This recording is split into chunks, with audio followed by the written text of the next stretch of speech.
aujourd'hui, c'était la fête de la transfiguration. Alors, c'est pour connaître cette fête-là, on va prendre Marc 9, l'évangile selon saint Marc. Si vous avez sur votre iPhone ou si vous cherchez derrière, Marc 9, de 2 à 13. Marc 9. Bien sûr, cette scène-là de transfiguration sur la montagne était écrite dans les trois évangiles, Matthieu, Marc et Luc. On a choisi, tout simplement, j'ai choisi comme ça Marc, mais il n'y a pas beaucoup de différence dans le texte. Alors, Marc 9, de 2 à 13. Comment se lire? Là, je prends un peu.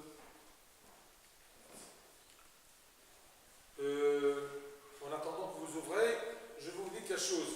Vous entendez toujours qu'il y a des fêtes seigneurales. Seigneurales, c'est-à-dire qu'il y a un lien avec le Seigneur. Mais on classifie les fêtes seigneurales en deux groupes. Des grandes fêtes et des petites fêtes. Quelle est la différence? Les deux sont liés au Seigneur. C'est pour cela qu'on les appelle seigneurales. On les appelle Ariet Seyidé. Seyidé qui vient du Sid, le maître, le Seigneur. Vous voyez? Des grandes fêtes et des petites fêtes. Les grandes fêtes est toujours un rapport avec la rédemption, d'accord, et le salut. Ça, c'est les grandes fêtes. Rédemption et le salut. Les petites fêtes, ce sont des fêtes qui sont liées au personnage du Christ lui-même. Par exemple, transfiguration, d'accord, c'est petite fête. Noël, c'est grande fête. Vous voyez, par exemple, l'épiphanie, d'accord, le baptême, c'est grande fête. D'accord, le baptême, le salut, la résurrection, la Pentecôte, l'Ascension, dimanche de Rameaux, ça ce sont les 7 grandes fêtes. Mais par exemple, la rentrée du Christ au temple, d'accord, c'est une petite fête. Sa fuite en Égypte, c'est la petite fête. Vous voyez, même le miracle de Cana de Galilée, vous voyez, ça c'est une petite fête. La circoncision, d'accord, vous voyez, des petites fêtes, ainsi de suite. Donc, les grandes fêtes, ce sont les fêtes qui ont un lien direct avec la rédemption et le salut. Vous voyez, les petites fêtes, ce sont les fêtes qui sont liées au personnage du Christ lui-même, sa vie sur terre. Vous voyez, les deux sont seigneurales, il y a un lien avec le Christ, mais des grandes et des petites fêtes. Alors, on va prendre Marc 9, du verset 2. 6 jours après, tout simplement, qu'il a commencé à leur dire que je serai crucifié. Le Fils de Dieu sera crucifié. Il leur a donné une idée un peu lointaine comme ça, d'accord, à propos de sa passion. 6 jours après, Jésus prit avec lui Pierre, Jacques et Jean. Il les conduisit seuls, à l'écart, sur une haute montagne. Il fut transfiguré. Attention, la transfiguration, ce n'est pas il a eu un autre corps, non, c'est une transformation du même corps. Vous voyez, il n'a pas changé de corps, mais son corps a transformé. Il fut transfiguré devant eux. Ses vêtements devinrent resplendissants et d'une telle blancheur qu'il n'est pas de foulon sur la terre qui puisse blanchir ainsi. Élie et Moïse leur apparurent, s'entretenant avec Jésus.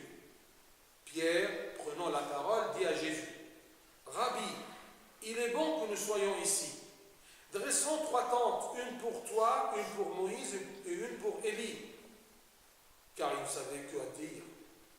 L'effroi les ayant saisis. Une nuée vient les couvrir et de la nuée sortit une voix. Celui-ci est mon fils bien-aimé, écoutez-le. Aussitôt les disciples regardèrent tout autour et ils ne virent que Jésus seul avec eux. Comme ils descendaient de la montagne, Jésus leur recommanda de personne ce qu'ils avaient vu jusqu'à ce que le Fils de l'homme soit ressuscité des morts. Ils retinrent cette parole, se demandant entre eux ce qu'ils entendaient par ressuscité des morts. Gloire à toi, Seigneur. Donc, c'est ça la transfiguration. Le Christ a pris 3 de ses disciples, Pierre, Jean et Jacques. Et à l'écart des autres, il les a pris sur une très grande haute montagne. On dit par la tradition que c'est la montagne de Tabour. Vous voyez, c'est la tradition, c'est pas cité. Et ensuite, tout d'un coup, ils ont vu qu'il est transfiguré. Il est devenu ses habits très blancs, d'une façon splendide. D'accord? Et tout son corps, c'est blanc. C'est comme s'il est devenu un être céleste. Et en plus, ils ont vu qu'il y a 2 personnages qui sont venus. D'où, c'est rien, comment, ce n'est pas écrit, mais tout simplement, on sait très bien que c'est Élie et Moïse. Ne posez pas la question comment ils ont su. Comment ils ont su, parce que tout simplement, d'accord, pour eux, les prophètes, ils sont connus même par leur, symbole. C'est-à-dire, si vous voyez par exemple une apparition, vous voyez un gendarme sur un cheval qui court, et il est splendide, vous allez dire que c'est qui? D'accord? L'église. D'accord? On le connaît. Comment les gens, quand ils ont vu l'apparition de la Sainte Vierge Marie, elle n'a pas dit que je suis la Vierge Marie, mais tout simplement, les saints apparaissent toujours dans une forme que les hommes, d'accord, l'imaginent là-dedans. D'accord? La Sainte Vierge Marie n'a pas annoncé que je suis la Vierge et je suis la Vierge. Non, quand elle est apparue, ils ont dit c'est la Vierge. C'était la même chose. Quand les disciples ont vu Élie et Moïse, d'accord, et ce sont des disciples juifs, ils connaissent leurs prophètes, et 2 des plus grands prophètes, Moïse et Élie, ils ont su que ça c'est Élie et Moïse. Et ils parlaient ensemble, ils s'entretenaient. Pourquoi Dieu a voulu ceci? Pourquoi il s'est transfiguré? Pourquoi il a changé sa forme? Parce que tout simplement, il voulait nous présenter une forme, ou la forme dans laquelle nous serons.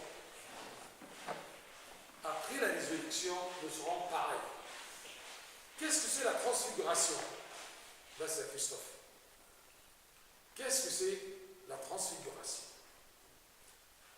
Est-ce que c'est le cœur tout simplement qui va se transfigurer? Et on a vu que transfigurer, c'est changer d'aspect. D'accord? Changer d'aspect, changer de nature.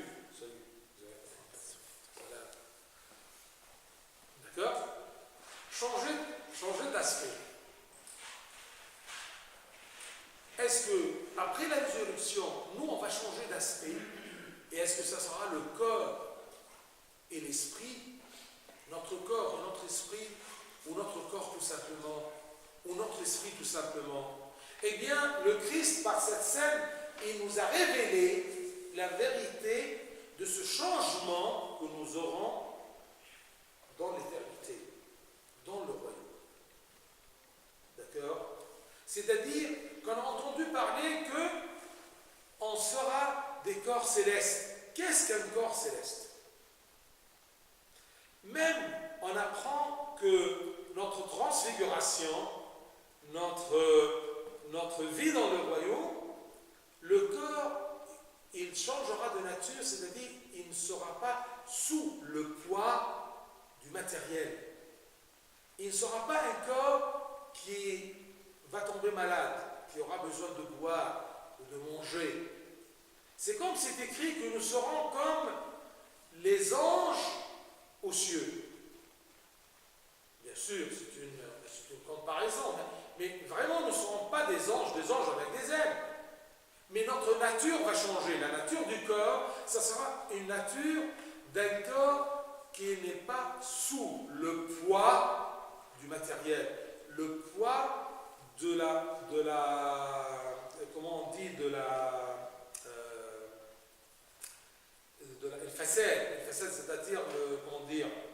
pensée de la corruption. Parce que le corps dans son matériel, il sera corrompu, il sera dissous dans le tombeau. Vous voyez? Le corps avec lequel on va ressusciter, ce sera un corps incorruptible et lumineux.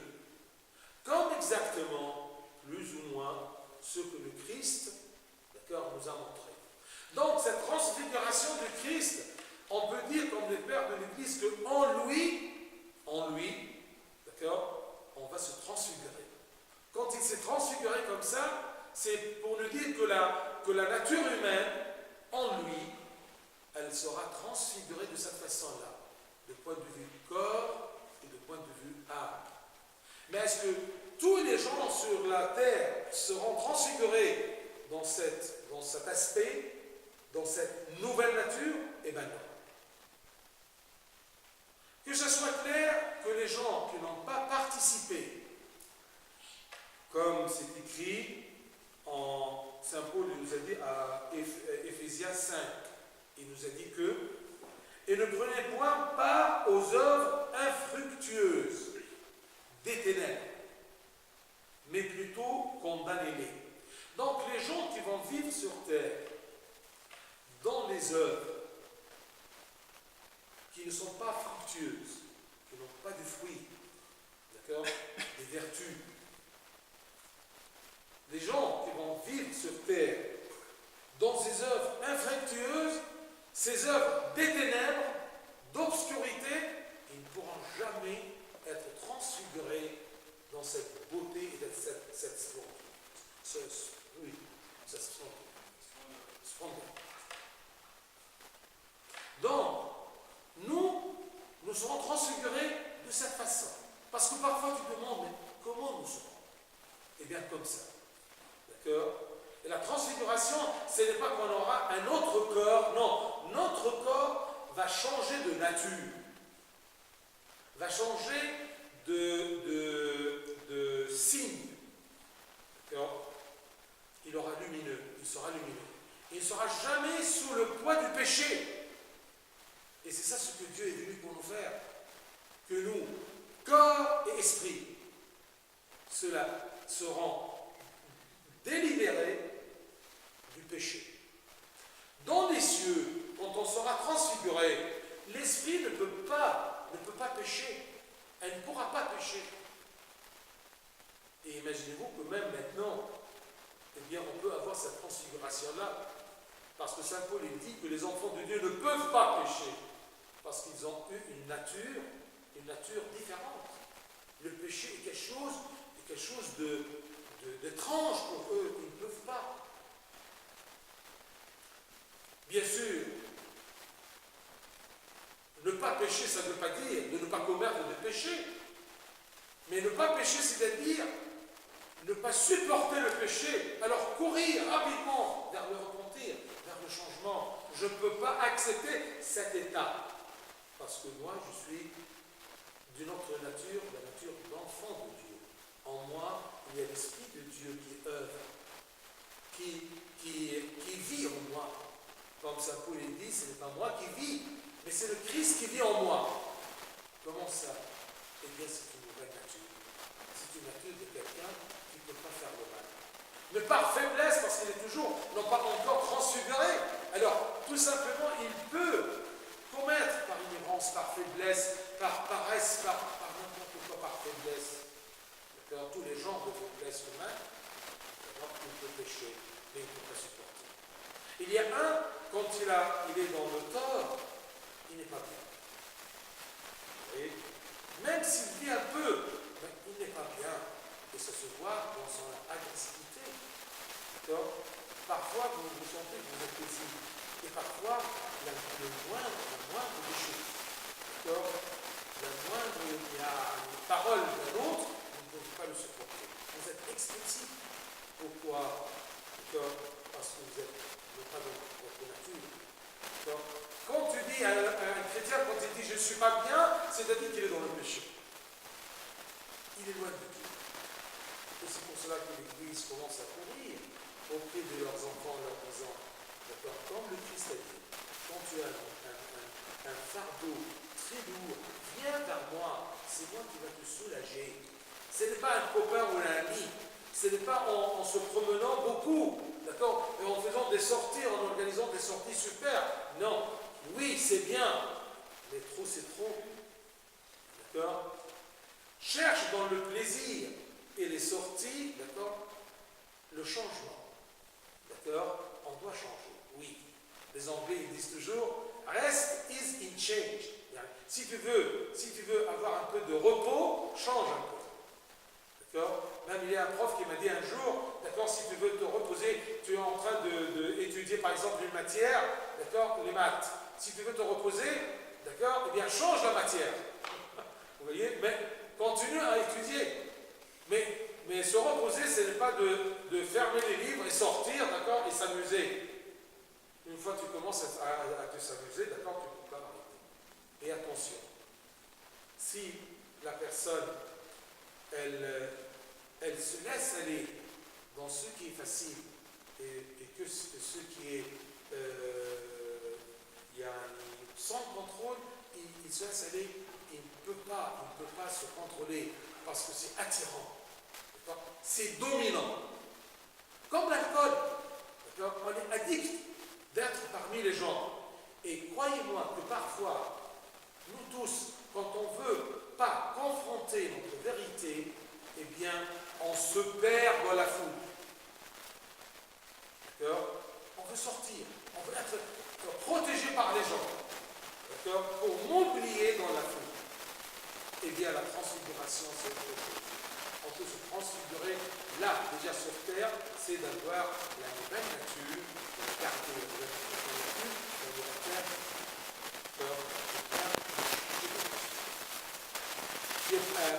les enfants de Dieu ne peuvent pas pécher, c'est dans ce sens-là que tu ne peux pas supporter le péché. D'accord? Tu luttes, tu fais un effort, tu te fortifies par l'Esprit de Dieu. Et c'est comme ça que c'est ta vie sur terre, qui te prépare pour réussir durant le temps.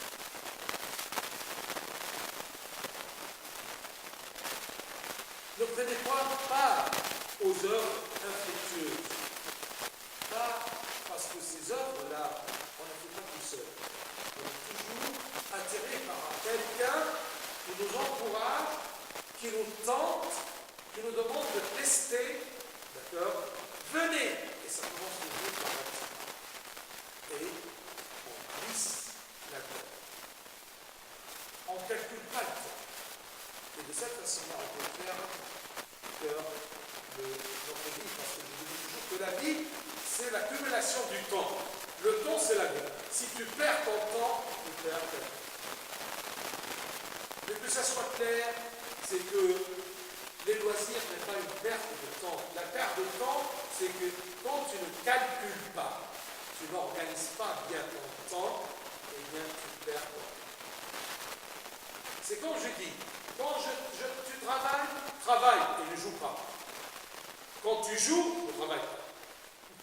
D'accord? Mais l'importance, c'est de bien organiser. Quand tu pries, d'accord, retire-toi du monde. Vous voyez? Je ne peux pas dire quand tu es dans le monde, ne prie pas. D'accord? Mais au moins, pour chaque chose, son temps. Et c'est ça, la sérénité. C'est ça, un homme sérieux. Un homme sérieux, c'est un homme qui fait chaque chose en son temps. Il donne à chaque chose son temps. D'accord? Mais selon la vérité, parce que il peut donner, d'accord, au loisir un bon temps, 2/3 de sa vie. Ah non, ça ce n'est pas juste. Un homme juste, c'est un homme qui sait organiser et donner à chaque chose son temps normal, son temps calculé.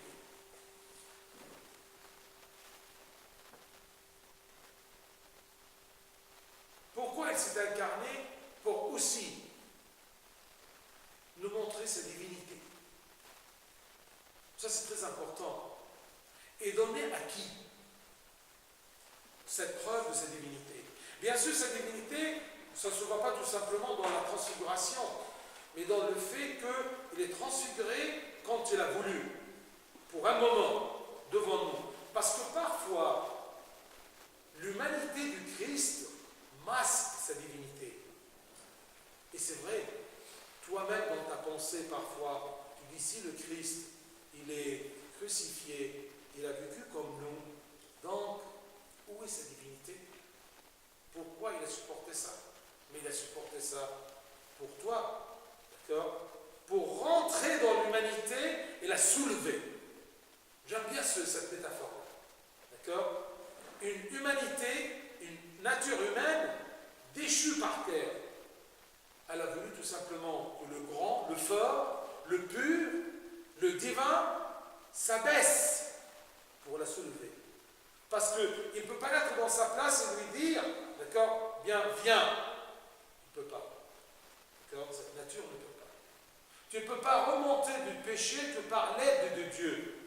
Alors il vient par son esprit, il habite en toi, il œuvre en toi, et par ça, tu es soulevé.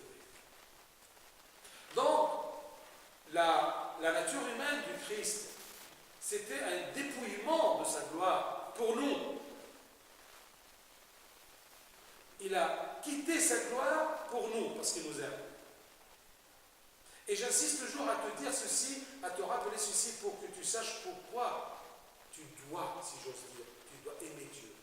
Parce que parfois je dis, mais pourquoi je dois aimer Dieu? Je vous rappelle, on n'aime pas Dieu parce qu'il nous donne des choses et des succès, de la santé et tout ça. Non, parce que je vous ai dit plusieurs fois, mais il donne les mêmes choses, d'accord, à même les incroyants, même beaucoup plus. D'accord? Mais moi je l'aime parce qu'il m'a choisi pour être un fils et un héritier de vie éternelle. Alors, cette transfiguration-là, l'Église l'a faite, et c'est une fête seigneurale, petite fête, vous voyez, mais pour se rappeler toujours que la divinité du Christ, le dépouillement du Christ. Donc, la preuve de cette divinité qu'il est transfiguré à un moment et ensuite il est retourné. Ensuite, cette divinité aussi d'avoir appelé Moïse et Élie, ces deux catégories. Moïse et Élie. Élie, il n'était pas mort. Élie, il est monté aux cieux devant les yeux des gens. D'accord, dans une barque céleste, d'accord, mais il n'est pas mort. Moïse, il est mort, il est descendu dans un tombeau, et après le tombeau, il était où? Jusqu'à cette scène de transfiguration-là, il était où? Il était dans les enfers. D'accord? Parce que le Christ n'est pas encore ressuscité, n'est pas encore mort. La rédemption n'est pas encore établie. Donc à ce moment, Moïse, il était dans l'enfer. De quelle autorité le Christ a permis à Moïse de venir, d'accord, se transfigurer de cette façon-là pour un moment? De quelle autorité et d'où il a appelé Élie?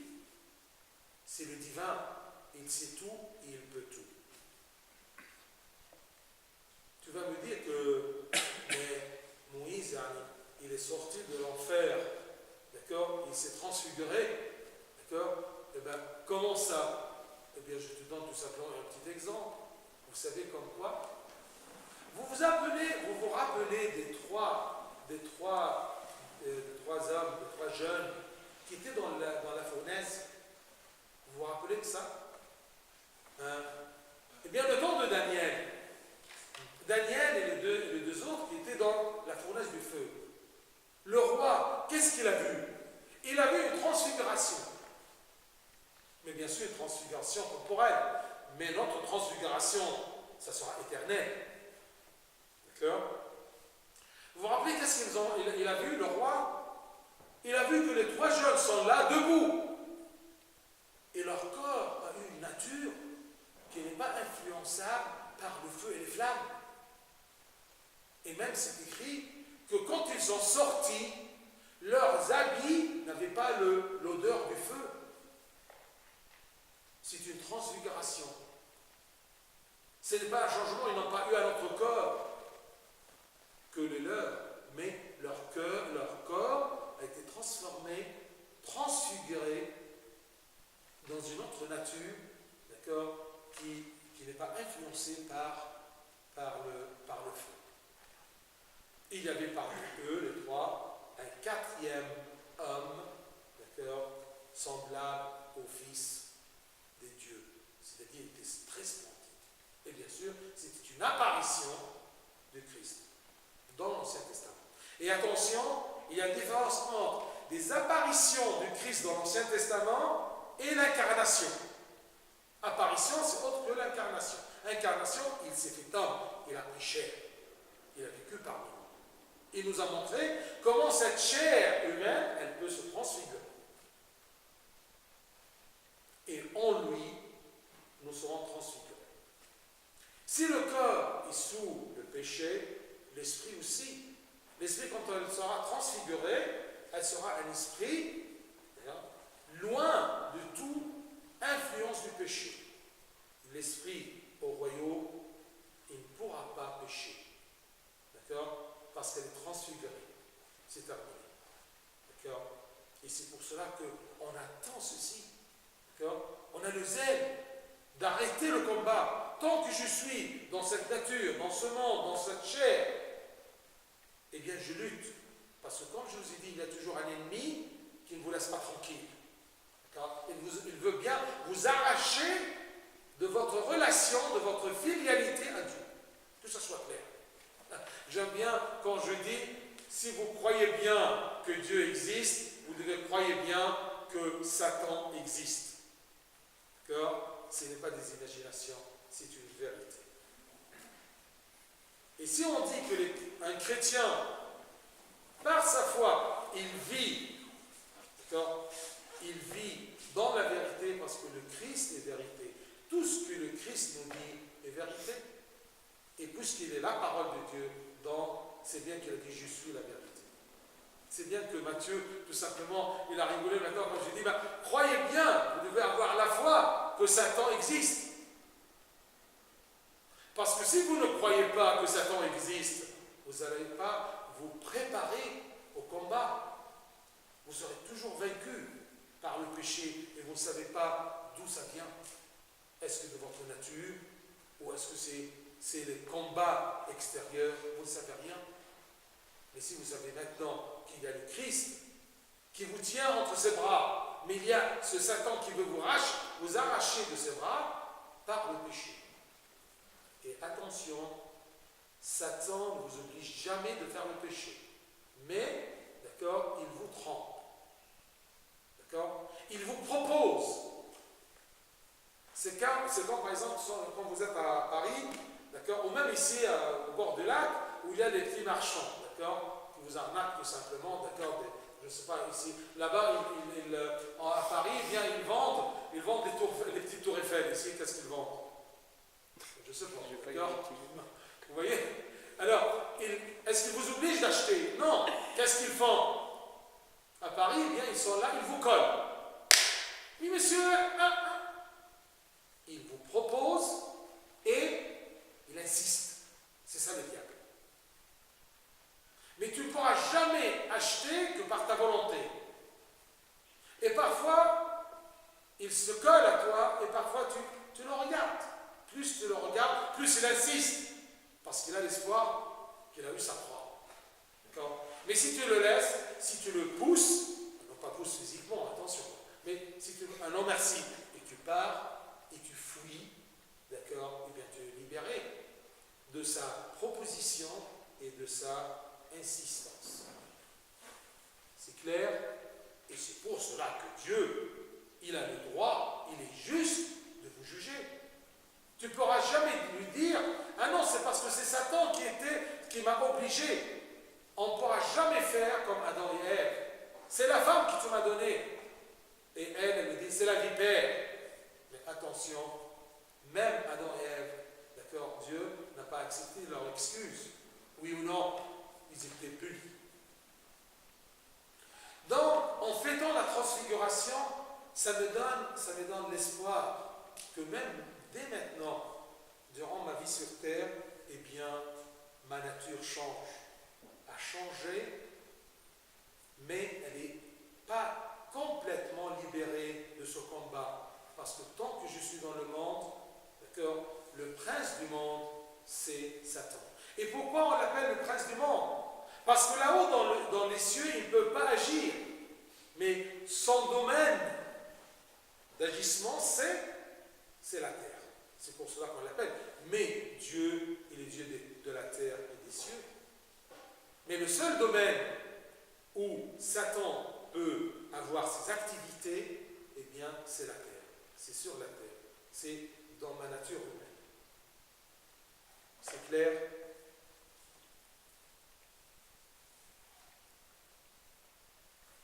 Il a prouvé sa divinité. Et en comparant entre Moïse et Élie, on peut comprendre beaucoup de choses. Élie, on dit toujours, les pères de l'Église, quand ils ont interprété ceci, ils ont dit que Moïse, il était marié, d'accord, même marié plusieurs fois, d'accord, eh bien, il a vécu la vie normale.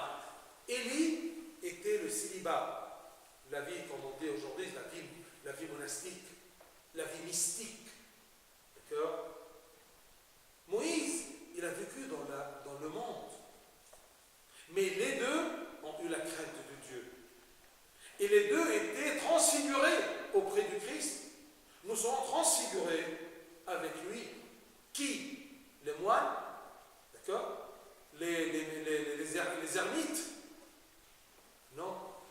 Même aussi, d'accord, les gens qui s'étaient mariés, qui ont vécu dans leur travail, dans la vie, mais dans les œuvres, ils ont eu part aux œuvres fructueuses, d'accord, de la lumière, non pas les œuvres infructueuses des ténèbres. Tu peux vivre dans le monde, mais vivre dans le monde comme enfant de Dieu. Et tu peux vivre dans le monde comme un homme, d'accord, qui haït Dieu, qui n'a pas besoin de Dieu. Posez-vous la question toujours, avez-vous besoin de Dieu?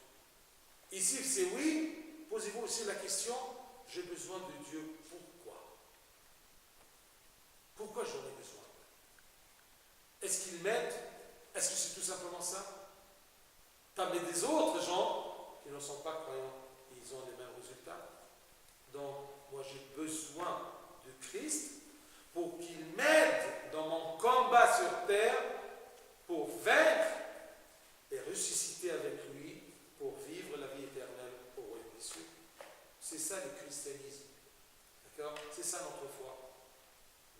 Parce que moi, parfois, vraiment, je me pose une question en disant, c'est un petit secret. Je me dis, sûrement c'est vrai. Sûrement c'est vrai. Parce que les enfants de Dieu qui luttent et qui combattent, ils se privent. D'accord? C'est pour rien. Non. Et ce n'est pas facile. Comment on a eu cette force-là? Est-ce que c'est juste que ces gens-là qui se sont privés du mal et ont vécu dans les vertus, d'accord, et les commandements de ce divin, ils seront égaux avec les autres? Impossible. Impossible. Alors c'est ça. D'accord? Alors c'est ça l'injustice. Vous voyez? Moi, je dis toujours, vraiment, ça ne sera pas égaux. Mais je monte. Et en pensant comme ça, je dis, ah non, je vais lutter beaucoup plus. Et quand je me trouve faible, je dis oh, Dieu aide-moi. Et je sais que tu peux m'aider. Mais le problème, est-ce que je le veux? Vous voyez? Toujours le combat spirituel, au commencement, est difficile. Mais une fois que tu fais un pas, tu es très heureux. Et tu veux en faire d'autres. Le mal est contraire. Le mal, tu fais un pas, tu es dégoûté, mais tu ne peux pas. Ce n'est pas facile, c'est attirant. Tu ne peux pas te retirer. Vous voyez? Et tu continues. Vous savez, je ne peux pas dire tu continues, mais non, tu remets ta sortie de ce mal. Remettre, d'accord, c'est ça qui te fait plonger beaucoup plus. Même dans la tristesse. Vous savez, quand vous êtes triste, on vous dit, mais sortez, changez. D'accord? Sortez de votre bulle. Mais si tu restes toujours dans ton échec ou dans ta tristesse, d'accord, eh bien, tu plonges beaucoup plus. Et plus tu plonges, plus c'est difficile d'en sortir. Ce n'est pas impossible, mais c'est beaucoup plus difficile. Vous voyez? Hier dimanche, il y a une jeune fille de 11 ans. D'accord? Elle m'a posé une question en me disant, d'accord, Sayena, quel est le plus grand péché? Parce qu'elle veut l'éviter. Hein. D'accord? Quel est le plus grand péché? Elle dit, moi, le plus grand péché, d'accord, je sois tranquille. Son état veut dire ça. Alors je lui dis tout simplement, le plus grand péché, c'est le péché que tu ne peux pas te libérer de lui. Le plus grand péché pour toi, c'est ça. Elle est claire. Et moi, je n'arrête pas de dire des gros mots. Alors je lui dis, ça c'est le plus grand péché. Toi, tu ne vas pas tuer. Et bien pour toi, ce n'est pas le plus grand péché. Et il n'y a pas des grands péchés, d'accord, classifiés dans le menu des péchés. Non. Le grand péché, c'est quoi? C'est le péché que tu ne peux pas te libérer de lui. D'accord? Ah oui, Christophe, il va choisir. Et maintenant, parce que un péché, c'est quoi? Un péché, c'est ne pas tuer. D'accord? C'est ne pas voler. Non. Le péché, c'est se d'éloigner de Dieu. Ce qui t'éloigne de Dieu, c'est le péché. Et si c'est un péché qui t'éloigne toujours de Dieu, eh bien c'est un grand péché pour toi et selon toi. C'est clair? Parce que si, je lui dis ça, parce que si tu as tué une fois et tu as regretté et tu t'es repenti, c'est terminé. Ce n'est pas un grand péché parce qu'il était effacé. Le grand péché, c'est le péché qui n'est pas effacé. Et quel est le péché qui n'est pas effacé? C'est le péché où tu vis toujours et tu insistes à y vivre. Donc c'est ça le grand péché. En effet, pour la transfiguration, d'accord, Dieu nous a donné cette grâce de se transfigurer, de changer de nature. Dès maintenant, pour que, après notre mort, on va ressusciter. Je ne dis pas avec le Christ, mais en Christ. Si tu es toujours en Christ là, tu vas ressusciter en Christ. Si tu es loin du Christ là, tu ne pourras jamais ressusciter parce que tu seras hors de Christ. Es-tu en Christ ou alors hors Christ? C'est clair? Donc Moïse et Élie, même Moïse, c'est écrit que Moïse était le plus patient de tous les hommes sur terre. Ali, d'accord? Il prenait son temps. Et attention, Moïse au commencement, il était vraiment d'une allure explosive. D'accord? Vous savez, vous vous rappelez quand il était en Égypte, il a tué l'Égyptien. D'accord? Il était vraiment expulsif. Mais il a passé 40 ans dans le désert comme un berger pour apprendre d'être doux et patient. Il était doux et patient. Et quand il est devenu doux et patient, Dieu l'a utilisé pour libérer son peuple de Pharaon. C'est clair? Donc, Moïse était celui-ci, le doux. Il va se transfigurer avec Dieu. Dieu l'accepte. Et celui qui était sévère, mais sévère dans la justice, sévère selon la volonté de Dieu, il était très dur. D'accord? Il a demandé du feu qui descend du ciel, d'accord, pour brûler les prêtres des idoles. D'accord? Élie a demandé que, tout simplement, qu'il n'y a pas de pluie que jusqu'à qu'il ordonne. Et c'est fut. Pourquoi Dieu l'exauçait? C'est parce que oui, vraiment, il était dur, mais il était dur dans la vérité, dans le bien. D'accord? Donc là, je vous montre que l'importance, c'est d'accomplir la volonté de Dieu. Par bonté ou par sévérité, ce n'est pas ça qui compte, mais de faire la volonté de Dieu. D'accord? Parce que Dieu, j'ose dire, il accepte, il respecte notre différence, d'accord,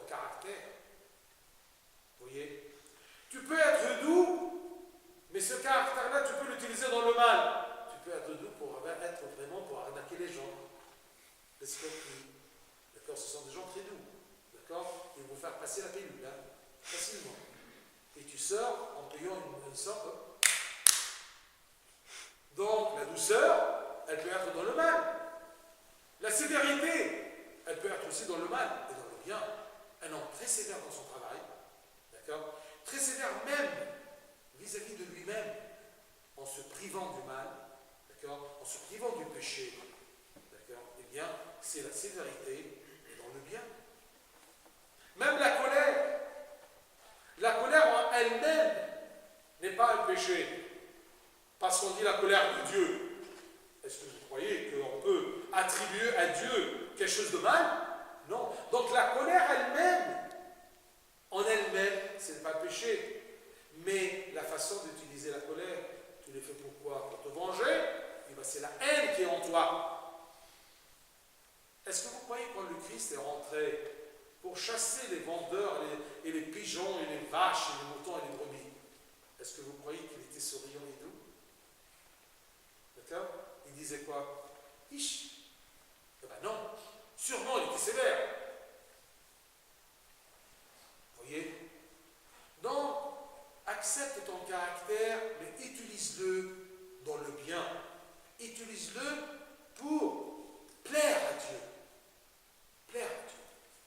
Non pas à te plaire à toi-même. Vous voyez? C'est ça. Parce qu'on ne peut pas être tous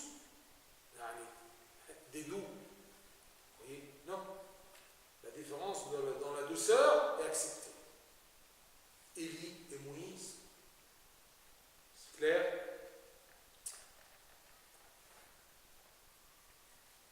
Le Christ, quand il a permis, bien, vous me donnez encore 3-4 minutes. Le Christ, quand il s'est permis de se transfigurer comme ça durant sa vie sur terre, c'était aussi pour nous faire comprendre la transfiguration, mais petit à petit.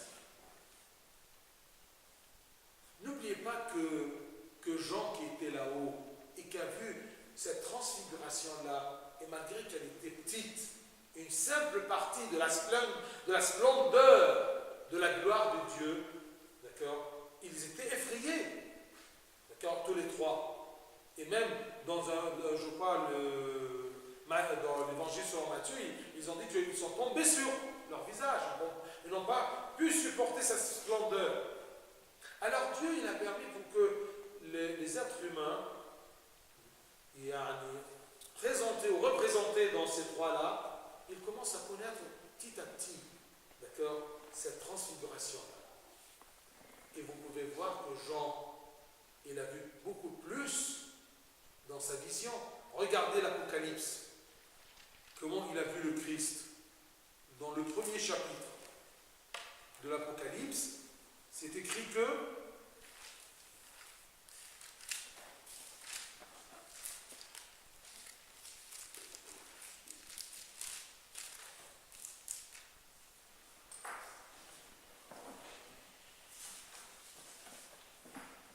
prenez verset 14 ou même verset 13, 12. Premier chapitre, verset 12. Regardez pas cette vision-là. Et n'oublions pas que Jean était sur terre, hein, c'est une vision. Je me retournai pour savoir quelle était la voix qui me parlait. Et après m'être retourné, je vis 7 chandeliers d'or. Au milieu de 7 chandeliers, quelqu'un qui ressemblait à un fils d'homme. C'est-à-dire, il a un aspect d'un homme. Vêtu de longue robe, ayant une ceinture d'or sur la poitrine. Attention ici, ceinture d'or sur la poitrine. C'est comme le badraché comment dire, des diacres. Attention, on ne met pas le badraché, d'accord, sur ton ventre comme ça et ça tombe. Là, ce n'est pas une ceinture. Tu dois la mettre avec la croix sur ta poitrine, un peu plus haut. D'accord? Bien. D'or sur la poitrine, sa tête et ses cheveux étaient blancs comme de la laine blanche, comme de la neige. Ses yeux étaient comme une flamme de feu. Ses pieds étaient semblables à de l'airain ardent, comme s'il avait été embrasé dans une fournaise. D'accord, c'est un métal, d'accord, qui est en feu. Un métal qui était mis dans la fournaise. Alors ça, ses pieds étaient de cette façon-là. Et sa voix était comme le bruit de grandes eaux.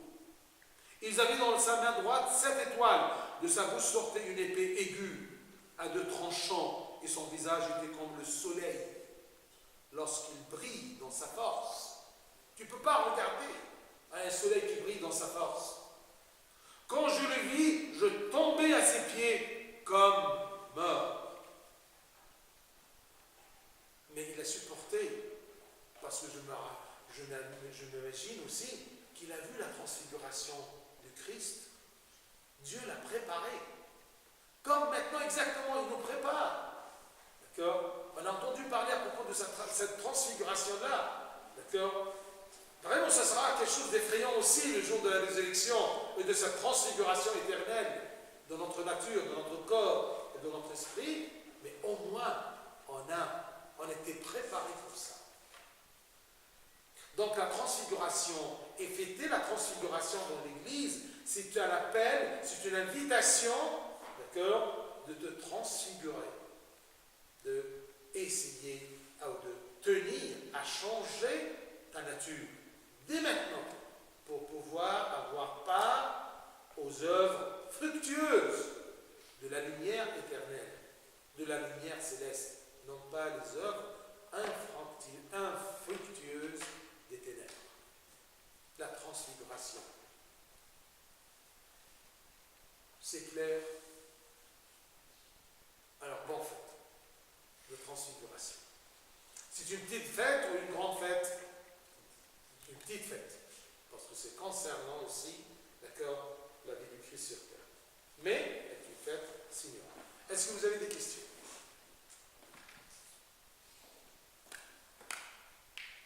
Tout est clair? J'espère. Gloire à toi, Seigneur.